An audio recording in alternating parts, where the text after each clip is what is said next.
All right, let's talk about buying a home. It can feel like you're trying to learn a whole new language, right? Full of confusing financial terms and paperwork. But what if we just mapped it all out? Told it like a story, from beginning to end? Well, that's exactly what we're going to do.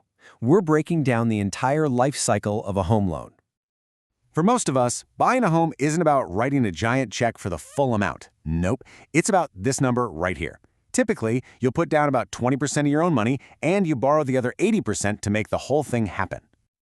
So that leads us right to the big question, doesn't it? When you're about to make what is probably the single biggest purchase of your entire life, how does the money part actually work? What are the rules? Who are the players? And what's the lingo you really need to know?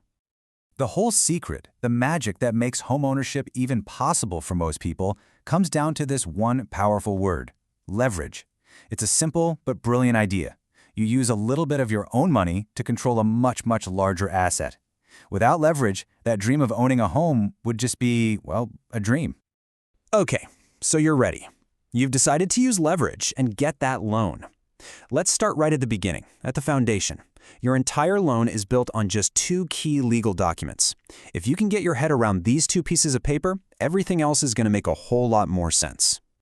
So here's a pro tip that a lot of people miss. A home loan isn't just one thing. It's actually two separate parts that work as a team. First, you've got the promissory note.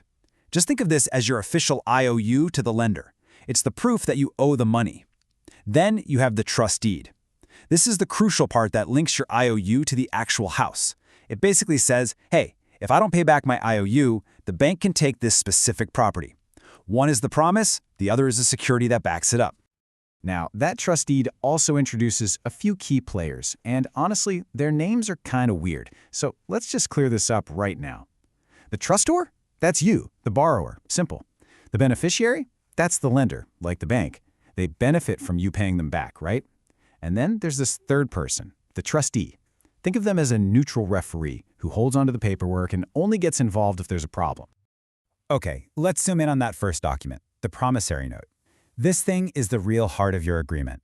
It spells out exactly how you're going to pay back all that money you just borrowed. Now, there are a few flavors of these IOUs. A straight note is where you only pay interest, and then bam, the whole loan is due at the end. A partially amortized note has this big final balloon payment waiting for you, but the one almost everyone gets is the fully amortized note.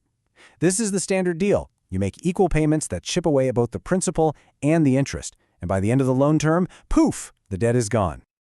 All right, you knew this was coming. The fine print. Every legal document has it, and your loan is no different.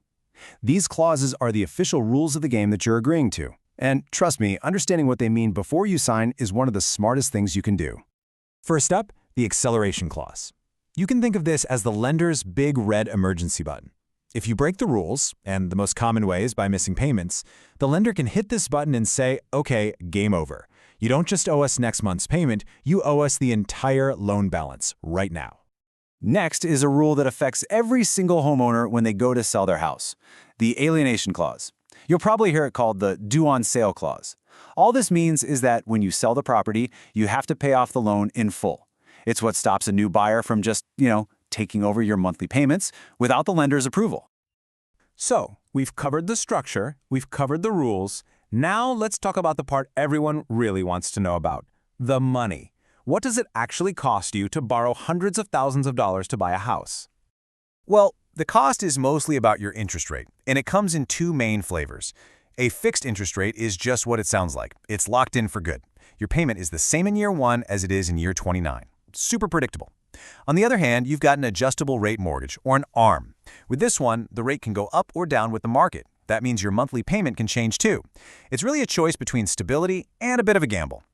You're also going to hear your lender talk about points. So what on earth are they? Well, a discount point is basically a fee you can pay the lender right at the beginning to get a lower interest rate over the long haul. 1 point always equals 1% of the loan amount. So you're paying a bit more today to pay less every single month for years to come. And this leads me to maybe the single most important distinction you need to understand. The nominal rate is the interest rate that's written on the loan document, but the APR, that's the number you really need to care about. Why? Because the APR shows you the true cost of borrowing. It doesn't just look at the interest, it rolls in those points we just talked about and other loan fees to give you the real all-in cost. Sooner or later, every story has an ending. And after years and years of payments, your loan story will come to a close. But there are two very, very different ways this story can end. The happy way and the way you hope it never does. Let's start with the happy ending, the one we're all shooting for. After you make that very last payment, the lender sends a message to that neutral referee, the trustee, and tells them to issue a deed of reconveyance. This is the golden ticket. It's the official document that says the debt is gone. The trustee reconveys, or gives back, the title to you. It's like your financial diploma. You've done it. The home is yours, free and clear. But what if payments get missed? That's what triggers the path of default. It begins the moment a borrower fails to pay. The bank, the beneficiary, tells the trustee to file a public notice of default.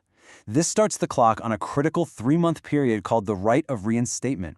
It's a window of opportunity for the borrower to catch up on everything they owe. If they can't, a notice of sale gets published announcing an auction. And finally, at the trustee's sale, the property is sold to the highest bidder. It's a structured but pretty unforgiving process. And there you have it, the entire journey of a home loan, from that first idea of leverage all the way to that final piece of paper. You now know the vocabulary, the players, and the roadmap. So I'll leave you with this to think about. Now that you know the rules of the game, if you were sitting across the table from a lender tomorrow, what's the most important question you would ask? Thanks for tuning in.